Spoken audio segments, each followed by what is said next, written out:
नमस्कार, मैं पंकज पांडे, देख रहे हैं आप प्राइम न्यूज और हाजिर हूं इस वक्त की तमाम ताजा तरीन खबरों के साथ उत्तराखंड प्राइम के इस बुलेटिन में। तो बड़े हेडलाइंस के खबरों की और एक बड़ी खबर से कर रहे हैं बुलेटिन की शुरुआत, और वो है देहरादून से खबर ये आ रही है कि धामी मंत्रिमंडल की बैठक खत्म हो गई, यानी कि कैबिनेट की बैठक खत्म हो गई है। कैबिनेट की बैठक में कई अहम प्रस्तावों पर चर्चा हुई है, कई प्रस्तावों को मंजूरी मिली है, कई एजेंडा होल्ड भी रखे गए हैं। मुख्यमंत्री पुष्कर सिंह धामी की अध्यक्षता में सचिवालय में ये बैठक हुई है।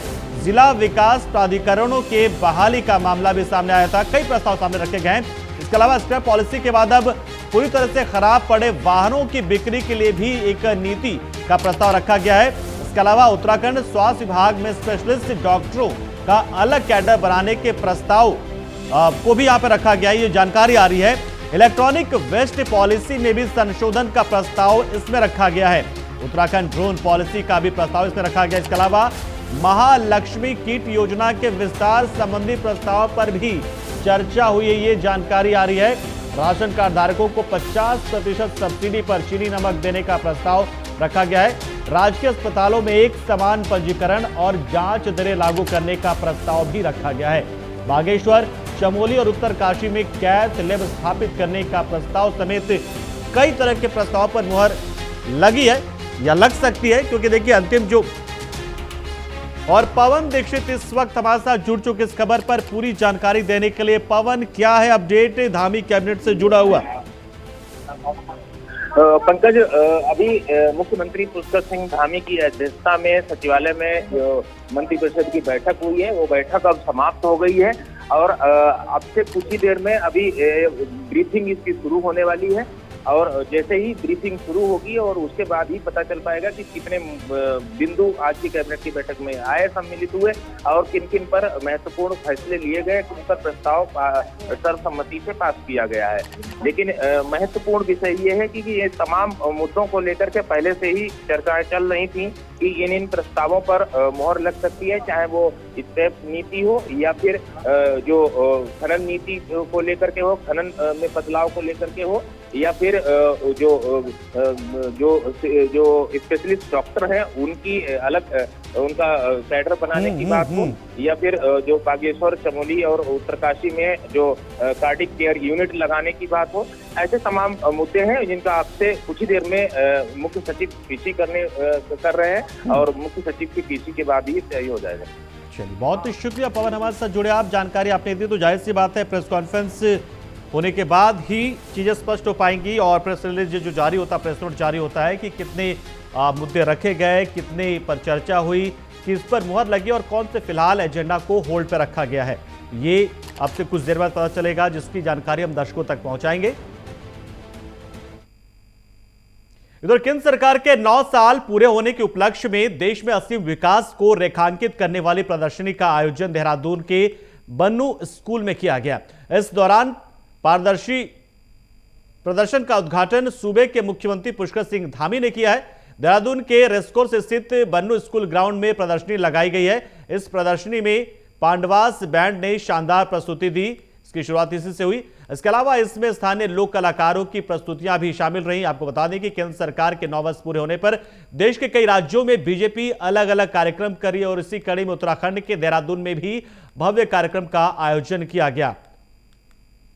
इस दौरान मुख्यमंत्री पुष्कर सिंह धामी ने कहा कि 9 सालों का कालखंड ये बहुत ही शानदार रहा है। इस कालखंड में जहां भारत के अंदर गरीब कल्याण के लिए अनेकों योजनाएं पीएम मोदी के कार्यकाल में चलाई गई और इस प्रदर्शनी के माध्यम से सरकार के कामों को जन जन तक पहुंचाया भी जाएगा। तो सरकार के 9 साल पूरे होने पर इस प्रदर्शनी कार्यक्रम का आयोजन किया गया था, जिसमें सीएम धामी भी शामिल हुए और उन्होंने कार्यक्रम का न सिर्फ उद्घाटन किया बल्कि उन्होंने कहा कि ऐसे कई कार्यक्रम हम लगातार चलाएंगे ताकि केंद्र सरकार की जो योजनाएं हैं उसकी जानकारी लोगों तक पहुंचे और हमारी उपलब्धियों के बारे में भी लोगों को पता चले कि केंद्र सरकार ने क्या उपलब्धियां हासिल की है। तो जाहिर सी बात है कि 9 साल के कार्यकाल को लेकर तमाम बीजेपी शासित राज्यों में कई तरह के कार्यक्रम और इसी कड़ी में देहरादून में भी इस भव्य कार्यक्रम को किया गया। जिला सहकारी बैंक चमोली की एटीएम वैन इन दिनों बद्रीनाथ धाम में चर्चा का विषय बनी हुई है। आपको बता दें कि बैंक की एटीएम वैन यात्रियों को पैसा निकालने में मदद कर रही है। वैसे तो बद्रीनाथ धाम में एसबीआई, पंजाब नेशनल बैंकों के एटीएम मौजूद हैं, लेकिन इन एटीएमों में पैसा नहीं होता है, केवल शो पीस ये बनकर रह गए हैं। वहीं रुद्रप्रयाग के अध्यक्ष गजेंद्र रावत ने बताया कि एटीएम वैन ने अब तक लगभग 80 लाख से ऊपर और रुद्रप्रयाग की एटीएम वैन ने 40 लाख तक रुपए यात्रियों को जारी किए हैं। तो चमोली को एटीएम वैन, अब चमोली की जो एटीएम वैन है वो चर्चा का विषय बन गई है। तो 80 लाख से ऊपर यात्रियों को पैसे मिले यहां पर है, यानी यात्रियों को 80 लाख रुपए यहां पे रिलीज किए गए हैं इस एटीएम वैन से। और चमोली की एटीएम इस वक्त चर्चा का बनी हुई है, क्योंकि तमाम जो सरकारी बैंक हैं या फिर प्राइवेट बैंक, उनके एटीएम जो हैं वो खराब रहते हैं या उनमें पैसे नहीं रहते हैं, लेकिन ये एटीएम वैन जो है ये कहीं ना कहीं मददगार साबित हो रही है श्रद्धालुओं के लिए जो यहां पर पहुंच रहे हैं। तो इस एटीएम वैन के इस प्रयोग से जो सहकारी समिति है काफी वो उत्साहित है। तमाम यहाँ पर बद्रीनाथ में कहीं पर भी ऑनलाइन कैश और जीपे या फ़ोन पे नहीं हो रहा है और कैश का बहुत प्रॉब्लम हो रहा है। ये जो वैन है इसकी वजह से हमको बहुत मदद हुई है कि इनकी वजह से हमको कैश मिल गया है, तो इनका बहुत बहुत धन्यवाद। और पूरे शॉप्स में कहीं पर भी कोई भी जीपे या ऑनलाइन ट्रांजेक्शन्स नहीं कर पा रहे, इसलिए हम लोग कुछ भी कर नहीं पा रहे हैं। So thanks to them, thank you so much. Chamoli जिला सहकारी बैंक के द्वारा जो एटीएम कैश वैन का संचालन विगत 2-3 वर्षों में से किया जा रहा है, उसका यदि मैं आपको उसका पूरा डिटेल आंकड़ा अगर आपको बताऊं तो आज तक हमने एटीएम कैश वैन के माध्यम से 8 करोड़ 23 लाख रुपया हमने इससे खाता धारकों ने और आम जनता ने कैश वैन के माध्यम से आहरण किया है।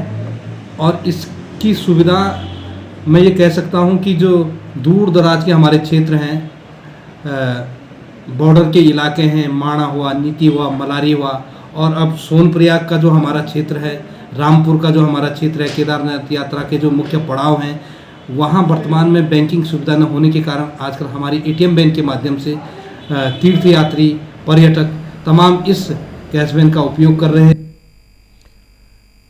इधर पिरान कलियर में साबिर साहब की दरगाह के पास प्रतिदिन चलने वाले लंगर खाने में कर्मियों से संबंधित है, जहां के कर्मचारियों ने आरोप लगाया है कि जब से नई दरगाह प्रबंधक की नियुक्ति हुई है तो उन्होंने अपने कुछ विशेष व्यक्तियों को लंगर खाने में तैनात कर दिया है, जिनका किसी भी विभाग से कोई लेना देना भी नहीं है। वहीं लंगर खाने के कर्मचारियों का कहना है कि ये विशेष व्यक्ति उन्हें धमकाने और उनके साथ मारपीट करने का काम भी कर रहा है, जबकि इनका दरगाह से कोई लेना देना भी नहीं है। उन पर तरह तरह की पाबंदी लगाई जा रही है। वहीं बहुत कम तनख्वाह उन्हें दी जा रही है और वो भी समय से नहीं मिल रही है, जिसके चलते उनका गुजारा होना मुश्किल होता जा रहा है। और हद तो तब हो गई जब दरगाह प्रबंधक का छोड़ा व्यक्ति उनसे मारपीट भी करने लगता है। वही विशेष व्यक्ति जमील अहमद का कहना है कि वो यहाँ पर खिदमत में तैनात है और लंगर खाने के कर्मचारी चोरी करते हैं, जिस पर उन्हें रोकने के लिए उन्होंने कई थप्पड़ मारा था, पर इस मामले की किसी भी अधिकारी से शिकायत नहीं की गई।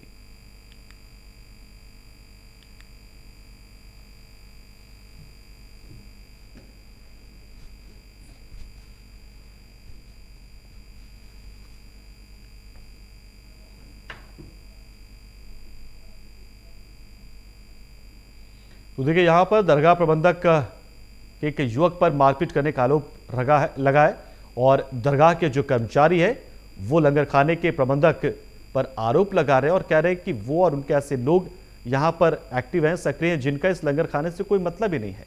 ऐसे लोगों को ना जाने क्यों प्रबंधक बढ़ावा देने में लगे हुए हैं।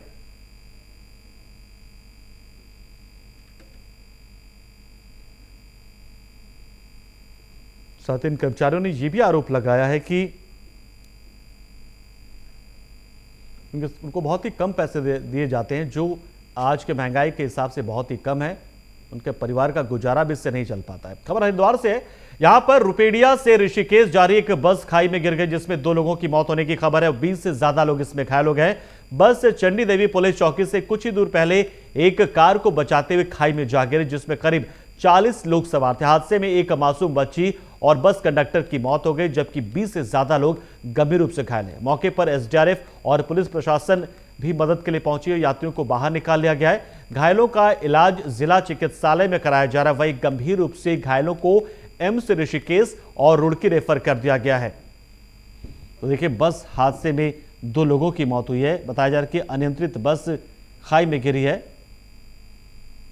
और देखिए किस तरीके से ये बस ऊपर से नीचे आई है। हालांकि बहुत सारे लोगों को जो घायल अवस्था में थे बचाकर अस्पताल पहुंचाया गया है, लेकिन एक काला सच इन पहाड़ों का ही ये हादसा जो है एक काला सच की तरह जो अक्सर होते रहता है, जिसमें आप जरा सा नहीं चूके कि बस हमेशा नीचे जाकर खाई में चले जाती है और ऐसे हादसे अक्सर होते रहते हैं। ऊपर वाले की किस्मत होती है तो खाई में गिरने के बावजूद आपकी जान बच जाती है, वरना यह तय रहता है कि अगर खाई में बस गिरी या कोई भी वाहन गिरता है तो मौत निश्चित रहती है, क्योंकि यहां पर बचना एकदम से नामुमकिन हो जाता है, क्योंकि ऊंचे ऊंचे पर्वत हैं और इन्हीं पर ये सड़कें बनी हुई है। बस रोपड़िया से ऋषिकेश की तरफ जा रही थी और चंडी चौकी से 100 मीटर पहले बस का एक्सीडेंट हुआ है। टोटल 43 पैसेंजर्स थे बस में, जिसमें 40 नेपाली मूल के यात्री थे और 3 बस के स्टाफ थे, जिनमें से एक कंडक्टर की डेथ हुई है और एक छोटी 10 महीने की बच्ची की डेथ हुई है। मैडम, पहला हादसा नहीं है, इससे पहले भी ऐसे हादसे वहाँ उस जगह हो चुके हैं। देखिए, वो एक हाईवे का पार्ट है, तो अब इस हादसे का जो वजह है उस तो जांच पड़ताल के बाद पता चलेगी कि क्या कारण रहा है और अगर उस कारण में हम लोग किस तरीके से सुधार कर सकते हैं पुलिस और प्रशासन मिलकर, वो भी हम लोग देखेंगे।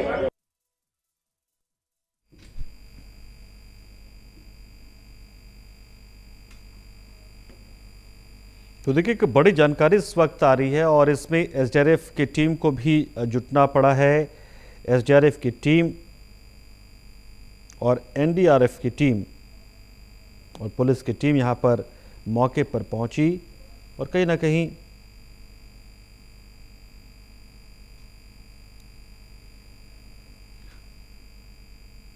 और खबर पिथौरागढ़ के बलवा कोट से, जहां पैया पौड़ी गांव में आपसी विवाद में एक 23 वर्षीय युवक ने 50 वर्षीय व्यक्ति की पत्थरों से सिर कुचकर हत्या कर दी। मौके पर पहुंचे पुलिस ने हत्या के आरोपी युवक को गिरफ्तार कर लिया है। युवक को गिरफ्तार करने के बाद जानकारी जुटा रही है पुलिस।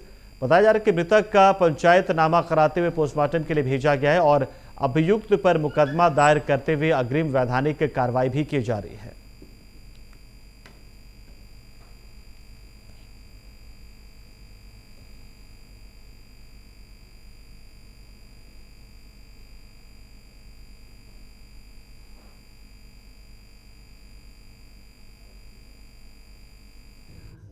बलवाकोट थाना क्षेत्र में आज सुबह वहाँ के एक गांव पैया पौड़ी की एक सुबह सूचना आई थी, जिसमें किसी ग्रामीण के द्वारा अपने ही एक गांव के व्यक्ति की जो है पत्थर से सर कुचल कर हत्या कर दी गई है। इसमें मौके पर पुलिस गई और मौके से ही इस अभियुक्त को गिरफ्तार कर लिया गया है और जो मृतक है उसका पंचायतनामा करते हुए पोस्टमार्टम के लिए भेजा जा रहा है और मुकदमा पंजीकृत करते हुए अग्रिम जो वैधानिक कार्रवाई है वो की जा रही है।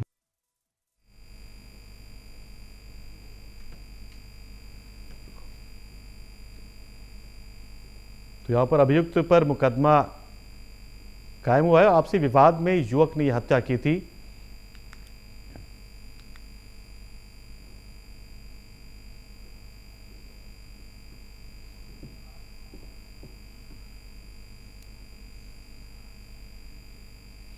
और खबर जनपद पौड़ी से, जहां पर विधानसभा कोटद्वार के अंतर्गत कालागढ़ के डायरेक्टर हॉस्टल सिंचाई विभाग के प्रांगण में उत्तराखंड विधानसभा अध्यक्ष रितु खंडूड़ी भूसर ने कालीगढ़ की जनता को लाभ पहुंचाने के उद्देश्य से बहुउद्देशीय शिविर का आयोजन करवाया है। तो बता दें आपको कि यहां पर डायरेक्टर हॉस्टल सिंचाई विभाग के प्रांगण में ये निर्माण हुआ है और इसलिए यहां पर शिविर का आयोजन किया गया। रितु खंडूरी की अध्यक्षता में ये कार्यक्रम किया गया।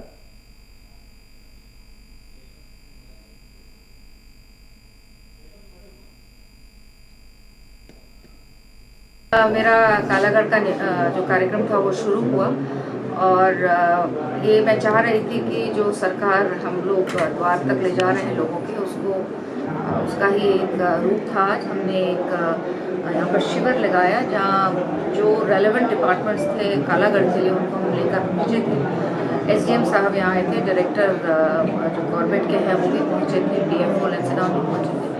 तो यहाँ पर हमने कालागढ़ पहुँचे थे। तो यहाँ पर प्रयास किया था लोगों की समस्याएं सुने और उनकी समस्याओं का किस तरह से हम निस्तारण कर सकते हैं उस पर कार्य करें। साथ ही साथ कुछ ऐसी समस्याएं, मूलभूत समस्याएं हैं कालागढ़ की, उनके बारे में जरा विचार हो और प्रयास किया जाए हम सब के द्वारा, अफसरों और सरकार के द्वारा, कि किस तरह से उनकी समस्याओं को हम दूर कर सकते हैं। तो एक ये प्रयास हमने किया है जहां हम सरकार को यहाँ तक लाएं और मुझे आशा है कि कुछ चीज़ों का यहाँ पर समस्याओं का निवारण अवश्य होगा।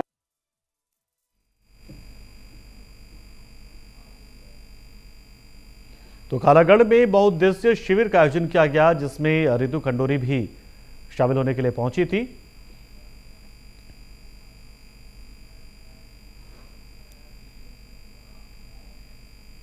तो बड़ी जानकारी मसूरी से इस वक्त आ रही है। झमाझम बारिश से यहां पर जनजीवन अस्त व्यस्त हो गया है। मसूरी समेत आसपास के कई इलाकों में तेज मूसलाधार बरसात होने की खबर है, जहां पर मौसम विभाग ने भारी बारिश की आशंका जताई है।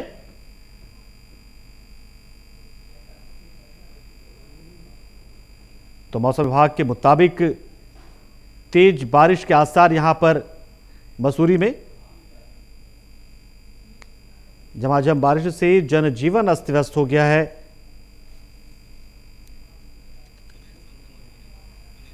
और सुनील सोनकर हमारे साथ जुड़ चुके इस खबर पर पूरी जानकारी के लिए। सुनील, जाहिर सी बात है कि मौसम में जब बदलाव आता है तो पहाड़ों पर उसका सबसे ज्यादा प्रभाव देखने को मिलता है और एकदम से बहुत सी चीजें बदल जाती है।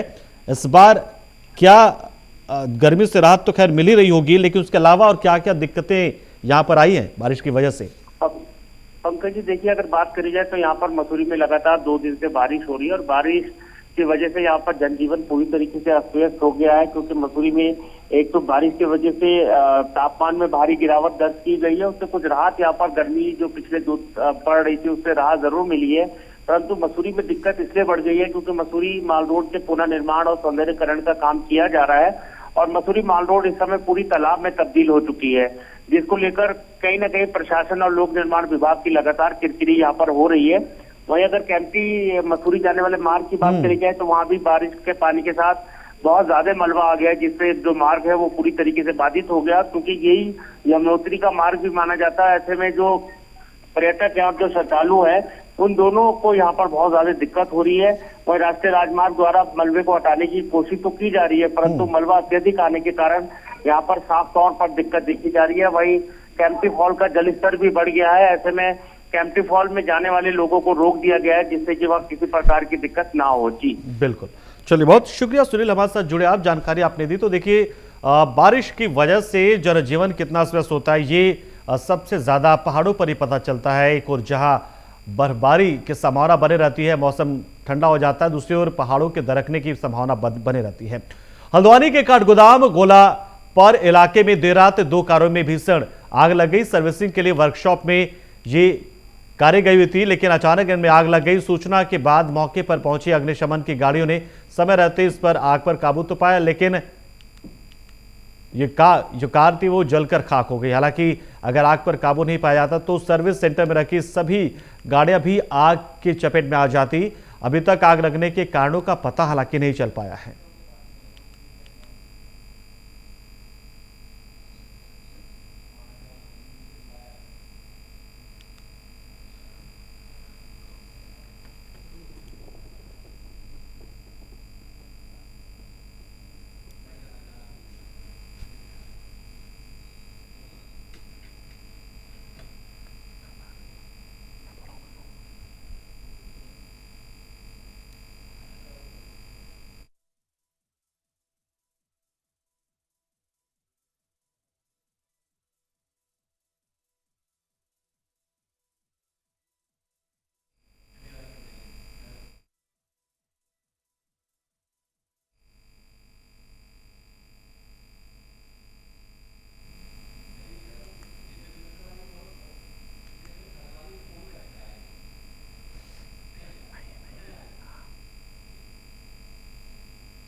तो चलिए खबरों में आगे बढ़ते बात बेमेतरा की भी कर लेते हैं। यहाँ पर संविदा स्वास्थ्य कर्मियों ने 1 माह का वेतन की कटौती किए जाने पर स्वास्थ्य कर्मियों ने जिला चिकित्सालय के सामने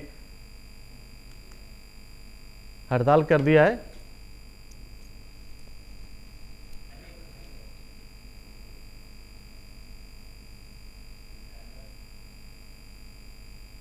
और इस बुलेटिन में इतना ही, लेकिन खबरों का सिलसिला प्राइम न्यूज पर लगातार जारी है, तो आप बने रहिए हमारे साथ।